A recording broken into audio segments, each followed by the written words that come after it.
और नायरा अपने बेडरूम में एक्टिविटी मैट पर बैठे हैं।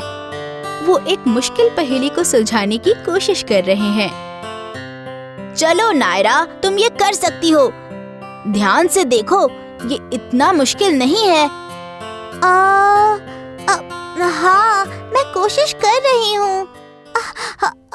उफ्स, ये यहाँ फिट नहीं बैठ रहा। ओह नील, ये तो बहुत मुश्किल है, मैं ये नहीं कर सकती। नायरा, हमने अभी कोशिश शुरू ही की है, तुम इतनी जल्दी कैसे हार मान सकती हो? चलो फिर से कोशिश करते हैं। मुझे यकीन है हम इस पहेली को सुलझा लेंगे। क्या तुम्हें यकीन है नील? हाँ नायरा, दादी हमेशा कहती है कि अगर हम सच में कुछ करना चाहें तो जरूर कर सकते हैं। तुम दोनों क्या कर रहे हो नील और नायरा? हे दादी, मैं इस पहेली को सुलझाने के लिए कोशिश कर रही हूँ, लेकिन ये बहुत मुश्किल है। नायरा, फिक्र मत करो, आओ मैं तुम्हारी मदद करती हूँ।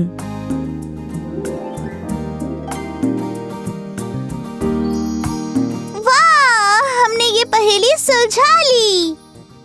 बहुत बढ़िया नायरा। नील, नायरा, आओ मैं तुम्हें अगस्त्य ऋषि की कहानी सुनाऊं। इस कहानी में उन्होंने कुछ ऐसा किया जिसके बारे में किसी ने नहीं सोचा था कि वे कर पाएंगे। उन्होंने क्या किया दादी?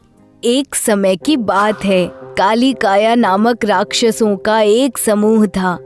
उनका एक बहुत शक्तिशाली नेता था जिसका नाम वृत्रासुर था। ये राक्षस देवताओं के लिए बहुत परेशानी पैदा करते थे। वे बार बार देवताओं पर आक्रमण करते थे। देवता बहुत चिंतित थे। भगवान इंद्र, जो देवताओं के राजा थे, जानते थे कि वृत्रासुर बहुत शक्तिशाली और चतुर था, इसलिए उसे सामान्य हथियारों से नहीं हराया जा सकता था।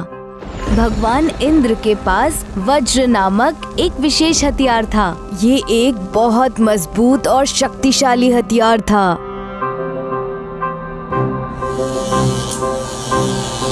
इससे भगवान इंद्र ने वृत्रासुर को परास्त किया।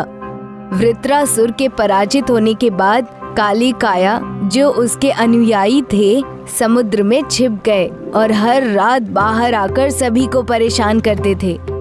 काली काया अपने आसपास के सभी लोगों को डराते थे। वो सभी चिंतित थे। उन्हें नहीं पता था कि काली काया को कैसे हराया जाए। सभी को एहसास हुआ कि काली काया को हराना तभी संभव है जब समुद्र का सारा पानी खत्म हो जाए। तब देवता राक्षसों को देख सकेंगे और उन्हें हरा सकेंगे। हर कोई जानता था कि ये कार्य करना कठिन है और एकमात्र व्यक्ति जो ये कर सकता था वो ऋषि अगस्त्य थे। उनके पास विशेष महाशक्तियां थीं और वो ऐसे कठिन समय में उनका उपयोग कर सकते थे।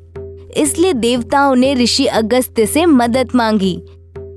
ऋषि अगस्त्य ने कुछ देर सोचा और उनकी मदद करने के लिए तैयार हो गए। इसीलिए उन्होंने समुद्र का सारा पानी पीने का फैसला किया, क्योंकि उनका मानना था कि अगर वो सचमुच कुछ करना चाहें तो वो कर सकते हैं।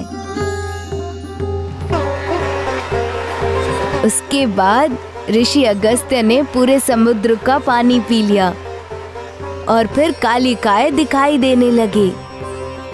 काली काया हैरान थे, क्योंकि उन्होंने कभी नहीं सोचा था कि कोई इतना पानी पी सकता है। और एक बार जब काली काया दिखाई देने लगे तो वो आसानी से पराजित हो गए।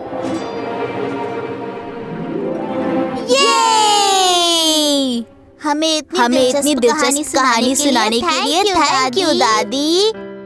वेलकम बच्चों। तो इस कहानी से आपने क्या सीखा? अगस्त्य ऋषि के पास महाशक्तियाँ थीं और वे बहुत सारा पानी पी सकते थे। दादी, हमने सीखा कि अगर हमें यकीन है कि हम कुछ करना चाहते हैं तो हम वो कर सकते हैं, भले ही वो कितने भी कठिन हो। हाँ, सिवाय इसके कि आप सागर का पानी पीना चाहते हैं। नायरा, क्या तुम अब भी किसी कठिन पहेली को सुलझाते समय डर जाओगी? नहीं दादी, मैं इसे सुलझाने के लिए अलग अलग तरीके अपनाऊंगी और अगर मैं फिर भी उलझन में पड़ गई तो मैं आकर आपसे पूछूंगी, जैसे देवताओं ने ऋषि अगस्त्य से पूछा था। तुम बहुत बहादुर हो नायरा।